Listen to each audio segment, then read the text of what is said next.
Salut tout le monde! Aujourd'hui on se retrouve pour le 3e épisode de mes critiques qui va porter sur, tout simplement, La Dame en Noir 2.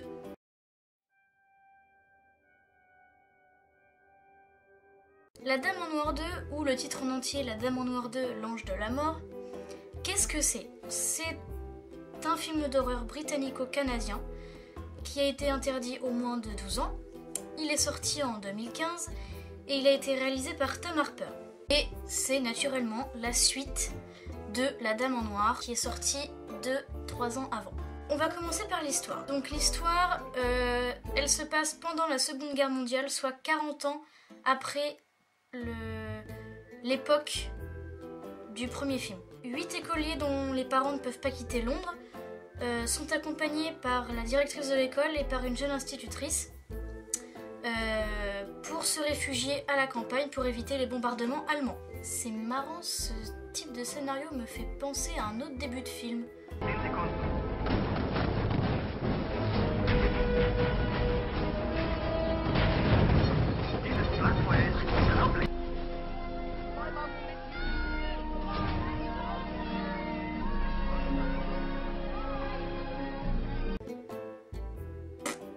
Non, je vois pas.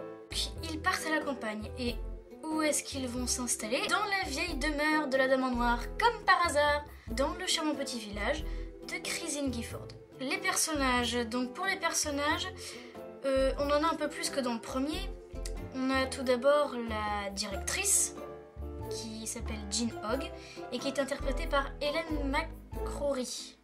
Ensuite, on a la jeune institutrice qui s'appelle Eve Parkins et qui est interprétée par Phoebe Fox. On a en troisième personnage un beau soldat britannique qui s'appelle Harry Burnstow et qui est interprété par Jeremy Irvine. Vous savez, le héros de Cheval de guerre. L'homme, hein, pas le cheval.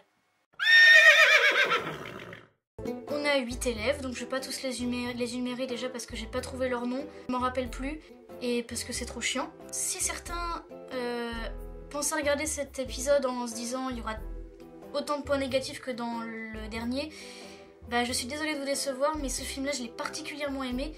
J'ai donc plus de points positifs que de points négatifs. D'ailleurs j'ai quasiment rien de négatif à dire. D'après un site internet, le premier week-end après sa sortie, le film avait des avis globalement positifs. T'es noté de 3,3 sur 5 par des critiques professionnelles. Ça vaut ce que ça vaut, mais ça vous donne un ordre d'idée.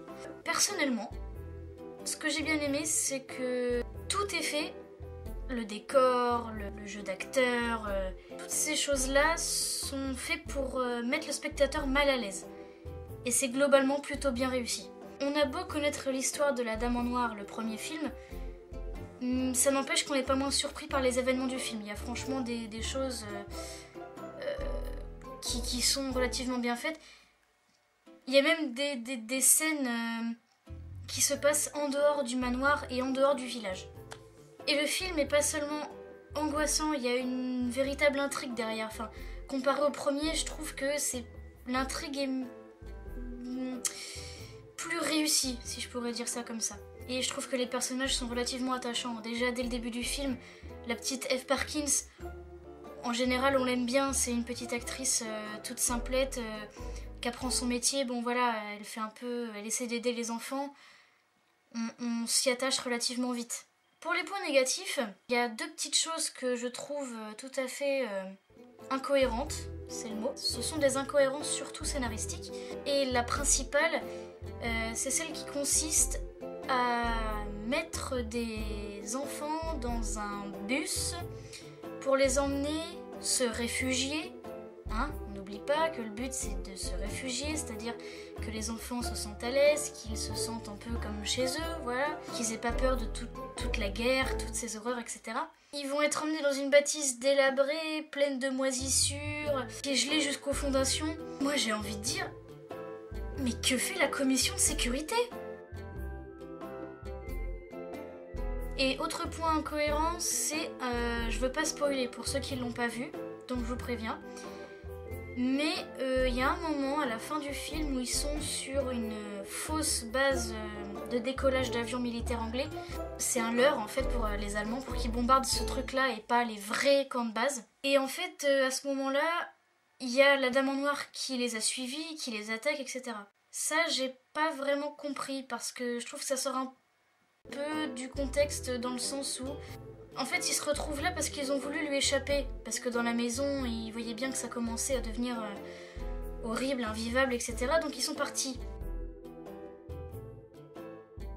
Mais la Dame en Noir, je veux dire, qu'elle les suive jusque dans le village, encore ça se comprend, parce que le village est en lien avec le manoir. Mais pourquoi cette base? Je veux dire, je comprends pas pourquoi ils se retrouvent là. C'est... Je sais pas, pour moi c'est une incohérence, voilà, Ils ont sûrement eu un trou dans le scénario à ce moment-là et puis ils se sont dit tiens on va les faire aller dans une base et tout, ça va faire exploser partout, là là. Sinon, bah non, franchement ce film est très bien, globalement il est bien. En tout cas meilleur que le premier. Moi je suis allée le voir au cinéma et personnellement, on était peut-être qu'une vingtaine dans la salle, mais quand les gens criaient, on avait l'impression qu'on était une bonne centaine. Honnêtement, les scènes qui font peur, elles font vraiment peur. Et même si vous êtes comme moi par exemple et que les films d'horreur vous les supportez relativement bien, celui-là, franchement, faut le voir parce qu'il est à la hauteur de nos attentes. En tout cas des miennes. Après, faut le voir, mais voilà. Personnellement, si je devais lui donner une petite note, 4 sur 5. 4 sur 5, ça me paraît pas mal. Voilà, c'était le 3e épisode de mes critiques, j'espère que ça vous a plu. N'hésitez pas à vous abonner sur ma chaîne pour voir mes autres vidéos, à venir sur ma page Facebook et à me suivre sur Twitter où les noms sont affichés en bas dans les commentaires. Je vous fais des gros bisous et je vous dis à la prochaine!